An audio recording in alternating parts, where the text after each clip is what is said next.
안녕하세요. 시사몽땅입니다. 지난 7월에 선보인 러시아의 5세대 전투기인 체크메이트가 지난 11월 14일부터 개최된 두바이 에어쇼에서 정식으로 해외 데뷔를 마쳤습니다. 이에 맞춰 체크메이트의 개발사인 로스텍은 체크메이트와 관련된 많은 정보를 애금하여 세계 언론의 관심을 받았습니다. 러시아가 지난 7월에 발표한 체크메이트는 F-35와 같은 싱글 엔진의 5세대 전투기로 경쟁기보다 매우 고도의 스텔스 성능을 가지고 있지만 가격은 저렴하여 뛰어난 조달성을 갖췄다고 주장하고 있습니다.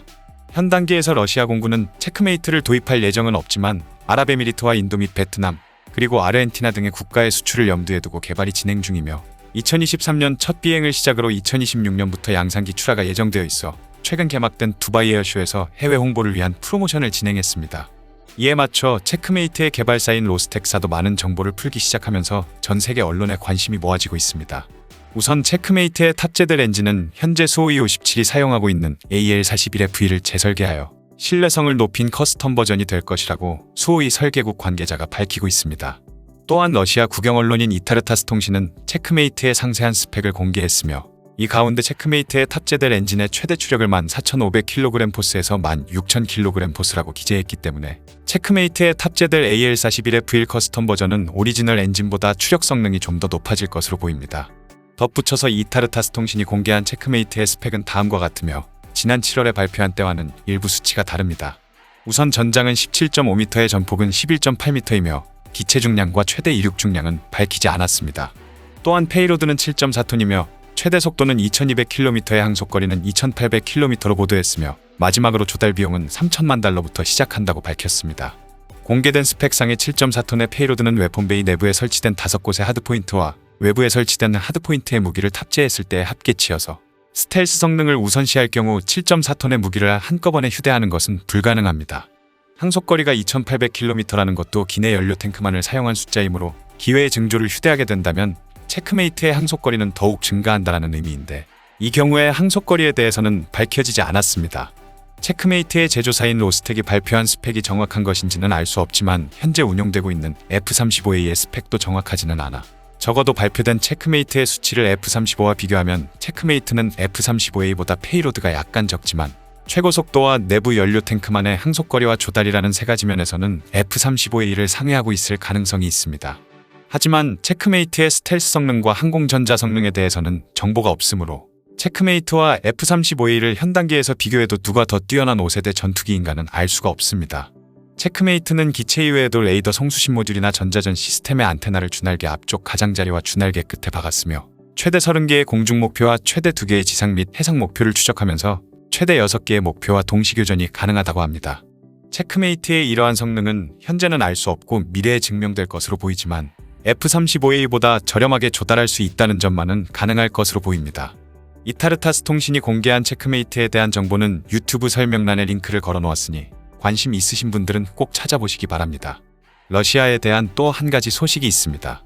러시아가 인도에 S-400의 인도를 시작했다라고 밝혀 주목을 받고 있습니다.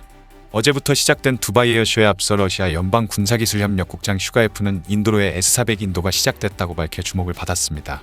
인도 언론들도 S-400의 인도 도입을 속보로 전하고 있기 때문에 이 문제가 인도 내에서도 얼마나 주목을 받고 있는지를 보여주고 있습니다. 현재 인도는 S-400을 도입하기 위해 러시아의 인도 육군을 파견했으며 이들은 S-400에 대한 운영훈련을 받고 귀국했습니다. 러시아에 파견된 인도 육군이 귀국 후 S-400의 도입을 계획했던 인도는 마침내 S-400을 인도받기 시작했기 때문에 미국이 예고했던 인도에 대한 대러시아 제재 발동이 현실화될 우려가 있습니다. 터키가 S-400을 도입하여 미국이 제재를 가한 시점을 고려할 때 아마도 인도가 러시아로부터 인도받은 S-400의 작동 스위치를 켠다면 제재가 발동될 가능성이 큽니다. 만일 바이든 정권이 인도에 대해 제재를 가하게 된다면 미국과 인도의 관계는 냉각될 수밖에 없기 때문에 중국을 압박하기 위해 창설된 쿼드는 상당히 후퇴할 것으로 예상되고 있습니다. 하지만 반대로 바이든 정부가 인도에 대한 제재를 면제해주면 같은 건으로 제재를 가하고 있는 터키와의 형평성이 없어지게 되고 미국의 대러시아 제재를 두려워했던 중동 국가들도 인도와 같은 이유를 들며 S-400의 도입을 서두를 것입니다. 이미 사우디는 예멘의 반정부 단체인 후티 반군들이 사용하는 미사일과 드론의 요격에 미국의 패트리엇이 효과적이지 않다는 이유를 들며 러시아와의 S-400 도입 협상을 진행 중이라고 보도했고 미국의 인도 대러시아 제재 발동 여부에 따라 사우디의 S-400 도입이 결정될 것으로 보입니다. 더욱이 러시아는 신형 방공 시스템인 S-500을 인도와 중국에 수출할 것이라고 말하고 있어 미국이 골머리를 앓을 가능성이 있습니다. 인도 언론인 인디안 익스프레스지는 지난 11월 2일에 러시아 연방군사기술협력국장인 드미트리 슈가예프의 인터뷰를 실고 그는 인터뷰에서 S-500을 중국과 인도 등에도 수출할 가능성이 있다라고 공식적으로 인정했다라고 밝혔습니다. 러시아가 새로 개발한 S-500은 S-400의 후계 버전이 아니며 더욱 진화된 방공 시스템입니다.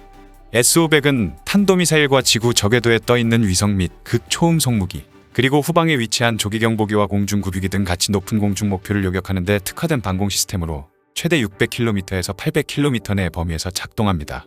따라서 S-400을 보완하는 존재로 보이기 때문에 미국의 패트리엇과 사드의 관계라고 할 수 있지만 S-500의 자세한 내용은 거의 알려져 있지 않아 사실 여부는 베일에 가려져 있습니다.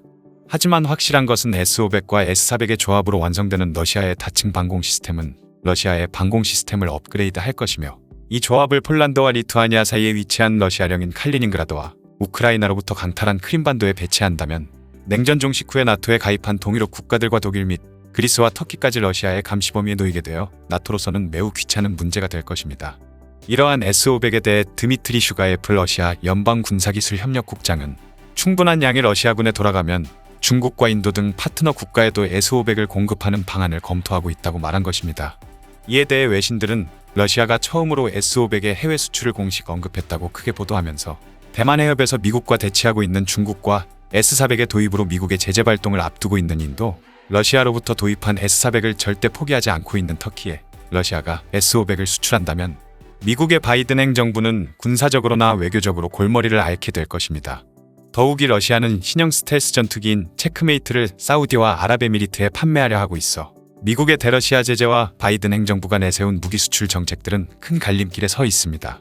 바이든 대통령은 대선 과정에서 많은 민간인 희생자가 발생한 예멘 내전을 문제 삼았고 이 전쟁에 관여하고 있는 사우디와 아랍에미리트 연합에 대해 군사적으로나 물자적으로 지원하고 있는 미국의 방침에 이의를 제기하며 석유 구입이나 무기 판매를 위해 예멘 내전 문제를 눈감아주는 것을 멈추겠다라고 주장했습니다. 바이든 대통령은 대통령이 되자마자 중동 전략을 크게 전환하여 사우디와 아랍에미리트에 대한 무기 수출 절차를 중단시켰습니다. 특히 아랍에미리트는 바이든 대통령이 당선되기 1시간 전에 트럼프 행정부와 F-35A 도입을 위한 대외 유상군 사원조를 체결했지만 현재도 바이든 대통령은 공격에 사용되는 무기 수출에 대한 절차를 재개하지 않고 있어 사우디와 아랍에미리트는 체크메이트에 큰 관심을 보이고 있는 것으로 알려지고 있습니다.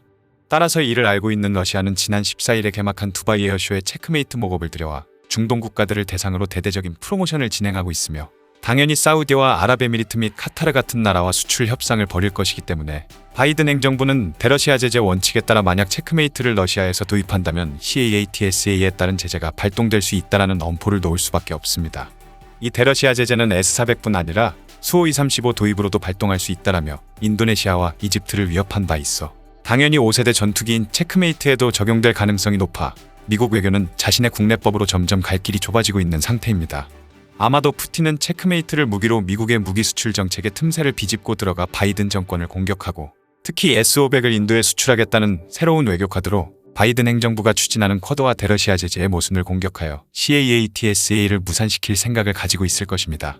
이를테면 대러시아 제재의 기원은 미 대통령의 선거에 러시아가 간섭한 데서 비롯되었으며 이러한 미국의 국내법은 러시아 방산 제품의 해외 수출을 방해하여 러시아 방산계의 수익성을 악화시키고 연구개발의 사이클을 둔화시키는 데 목적이 있습니다.